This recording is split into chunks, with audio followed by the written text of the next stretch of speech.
Assalamualaikum warahmatullahi wabarakatuh. Hello American and with me Kudriyah. So today I'm here for the representation from group 9 that consists of me myself Kudriyah as the first speakers, and the second speakers is Faishal Rahman, and the last speakers will be Nurul Huzaimah. And today's topic for our group is about discourse and grammars. Discourse and grammars about the textures and the text cohesions of discourse, uh, reference, collocation, conjunctions, and substitution. For each that topic will be represented by each our speakers. So for the first speakers will be start with me about that our group is about discourse and grammars, and the first one is about what is discourse. What is discourse? Discourse has a different meaning which have changes over time, and including a linguistic unit it longer than a sentence, which is similar in meaning to text. Yang dimana discourse itu memiliki arti yang berbeda yang telah berubah dari waktu ke waktu, termasuk yang pertama yaitu unit listik yang lebih lama daripada kalimat yang serupa dengan makna teks. And second, a collection of connected language as units such as sentences and paragraphs that together make up a cohesive text that dreamable. Yang dimana suatu koleksi unit yang terhubung seperti kalimat dan paragraf yang bersama-sama membentuk teks yang koheren dan kohesif. Dan yang ketiga, the use of language is a given content such as legal discourse, political discourse, and etc. Yang dimana penggunaan bahasa dalam konteks discourse ini bahasa dalam konteks tertentu itu seperti wacana hukum, seperti wacana politik, dan lain-lain. Yang keempat, the way language embraces ways of thinking, being, and acting in the world, so it goes beyond linguistic and situational element to also include language, action, interaction, values, belief, symbols, tools, and places. Yang dimana discourse ini memiliki arti sebuah cara yang mengumpulkan cara berpikir menjadi suatu tindakan dalam dunia. Jadi melampaui elemen linguistik dan situasional untuk juga meliputi bahasa, tindakan, interaksi, nilai kepercayaan, simbol, peralatan, dan tempat. Yang maksudnya praktik sosial, tempat untuk praktik sosial. Nah, di situ adalah beberapa arti dari discourse itu sendiri. Selanjutnya, the textures of the discourse. Jadi textures itu for or a text to achieve a coherent. It is not enough that it has a hierarchical structure. Additionally, all of its component parts must fit together in a manner that is recognizable to the hearer or reader. Yang artinya tekstur ini adalah untuk teks untuk mencapai koherensi tidak cukup memiliki struktur hierarkis. Selain itu, semua komponen-komponennya harus sesuai dengan cara yang dapat dikenali dengan dengan pendengar atau pembaca. Terus various devices work together. Dari textures ini ada berbagai macam perangkat yang bekerja sama untuk membuat texture. Various devices work together to create textures in this discourse. It means constituents within a clause or are ordered in a specific way, so is the thematic structure can promote the easy flow of information. yang artinya konstituen dalam klausa itu diperintahkan secara spesifik sehingga struktur tematiknya dapat mempromosikan aliran informasinya secara mudah.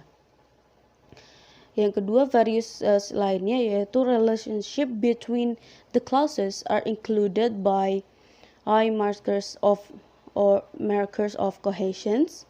The linguistic element that connect clauses of a text, the relation between the conceptual structures, that about things, people, activities, and etc., or the stored background knowledge, which may be expressed by the word and the text, but may be present in the mind of the text producer or processors. Cohesive device often depend on the coherence, yang artinya hubungan antara struktur konseptual yang dimana seperti halnya orang atau aktivitas dan lain-lain itu atau hubungan itu bisa juga pengetahuan latar belakang, hubungan antara klausa yang ditunjukkan oleh kekohesiannya atau elemen linguistik yang menghubungkan klausa teksnya, seperti perangkat kohesifnya dan koherensinya. Juga ada hubungan atau juga bisa disebut hubungan antara struktur konseptual yang seperti macam suatu hal, orang, aktivitas, dan lain-lain, atau juga pengetahuan latar belakang yang tersimpan dan dapat diungkapkan dengan kata-kata dalam teks, namun mungkin bisa dihadirkan dalam pikiran produsen atau prosesor teksnya. Perangkat kohesif ini biasanya sering bergantung pada kekoherensian suatu teksnya. Okay. Next is about text. Text itself, the meaning of text itself is understanding a text. Mean that people are able to construct a mental model for the text. Also, text requires readers to carefully spread different kind of reality and also to take claims about the truth of event and situation. Yang artinya dimana memahami teks itu berarti bahwa orang itu dapat membangun model mental untuk suatu teks. Juga teks ini juga sebuah teks itu memerlukan pembaca untuk mematuhi berbagai jenis kenyataan dan juga untuk suatu teks atau penetapan klaim tentang kebenaran, kejadian, dan situasi. Teks sendiri, text is actual instance of language in use or discourse, or more generally any stretch of language either spoken or written that from an individual. Yang artinya teks adalah contoh bahasa yang sebenarnya digunakan dalam pengumuman atau wacana, atau lebih umum setiap lemparan bahasanya itu baik yang ditulis atau ditulis itu membentuk keseluruhan yang satu. A text can be seen as freezing in time, one moment of the ongoing dynamic use of language in the speech community. Yang artinya sebuah teks dapat dilihat sebagai pembekuan pada suatu waktu, satu kali penggunaan bahasa yang sedang dinamis, yang sedang berlangsung dalam komunitas pidato. Dari analisis linguistiknya itu ditemukan bahwa text cannot be understood fully without understanding their content in that discourse, and also it is also important to focus on the text itself so that we can understand how the linguistics element that make up the text interact with discourse as well as with precise in the human mind or cognitive processes. Yang artinya secara analisis linguistik, teks itu tidak dapat dipahami sepenuhnya tanpa memahami konteks mereka dalam suatu wacana tersebut. Kedua, hal ini juga penting untuk fokus pada teks itu sendiri sehingga tidak dapat memahami bagaimana elemen linguistik yang membentuk teks berinteraksi dengan wacana dan juga proses dalam pikiran manusia atau proses kognitifnya. Itu adalah pengertian dari sebuah teks. Text and text structure. Next is about cohesion. What is cohesion? Cohesion is the set of resources for constructing relation in discourse that connect one part of the text to another or backward, forward, or outward in a text. Jadi cohesion itu artinya adalah suatu kelompok sumber untuk membangun hubungan dalam wacana yang menghubungkan satu bagian dari teks ke teks lain yang sifatnya mundur ke depan atau keluar dari dalam teks itu.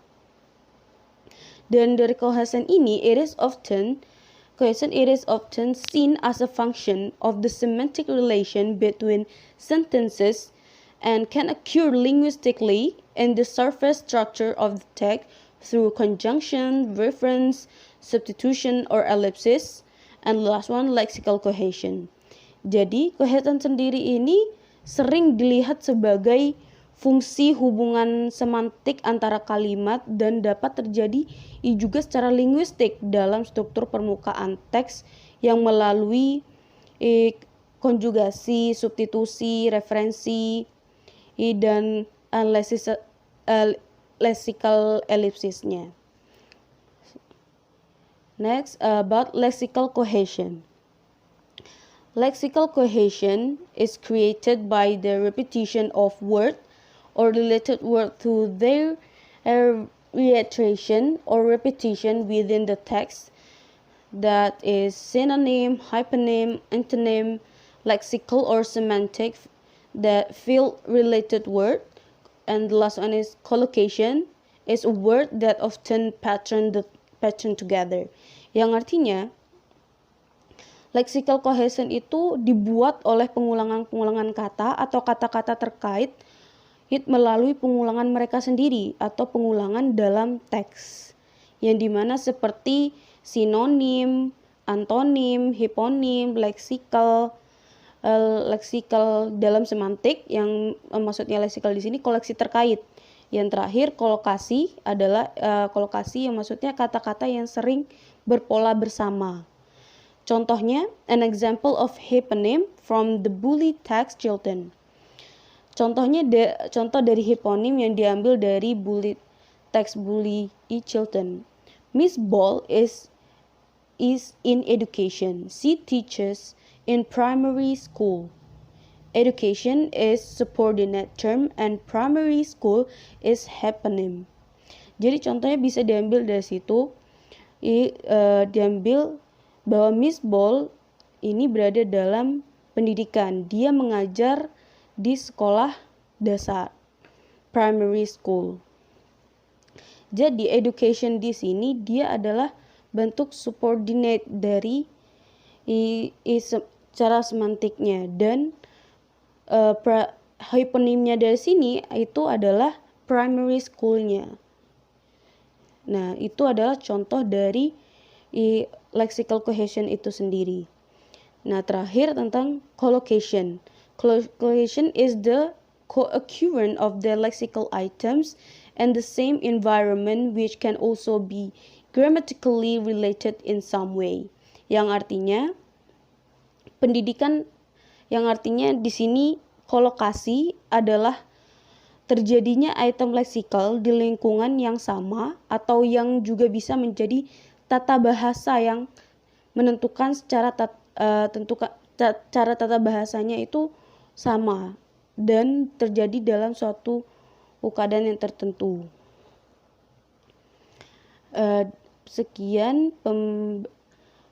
Sekian dari saya untuk materi saya. The next material will be continued by the second speaker, Faishal Rahman. For Faishal Rahman, time is yours. Hello, my name is Faishal Rahman and I will explain about reference. Reference 1. When conjunction links entire clauses. Reference create cohesion by creating links between elements. Reference can be deictic, referring directly to something in the world, or they can be phoric, which provides an index equal to some part to the discourse. For example, pronouns can refer and identify not by describing them or naming them but by pointing them out. Third-person pronouns are used to refer to entities, situations, or events that may be mentioned lexically in the core text or sometimes information outside of the text. Thus, reference form may be anaphoric when reference can be inferred by looking back in the core text. Cataphoric when reference can be inferred by looking forward in the core text. Esophoric reference is from outside the text, either in immediate context or shared world view.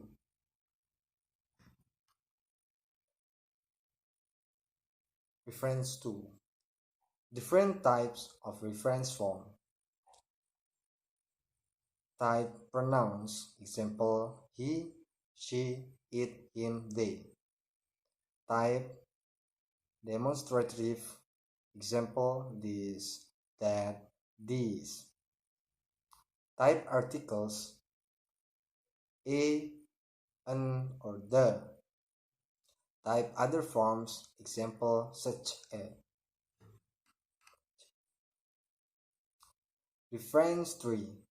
We can infer the meanings by what we know about English grammar, number, person, gender, contextual knowledge, and our background knowledge.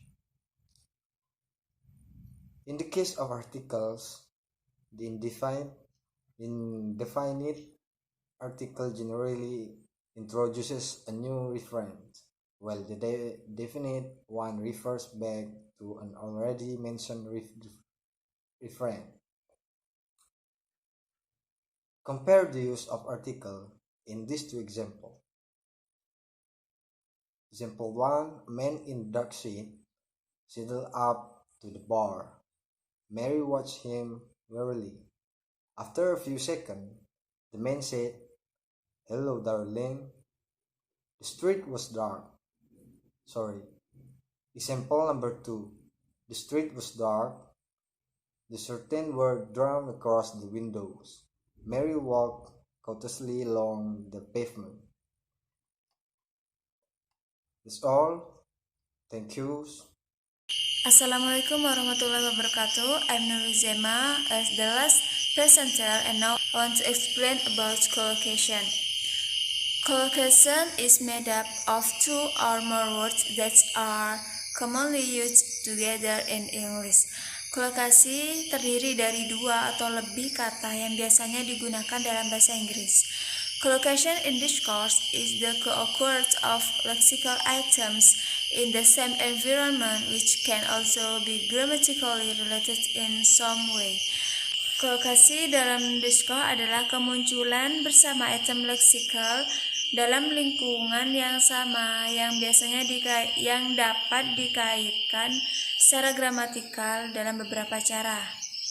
Di antaranya, to feel free, merasa bebas, to come prepared, bersiap, to save time, menghemat waktu, to find a replacement, mencari pengganti, to make progress, membuat kemajuan, and the last, to do the washing up.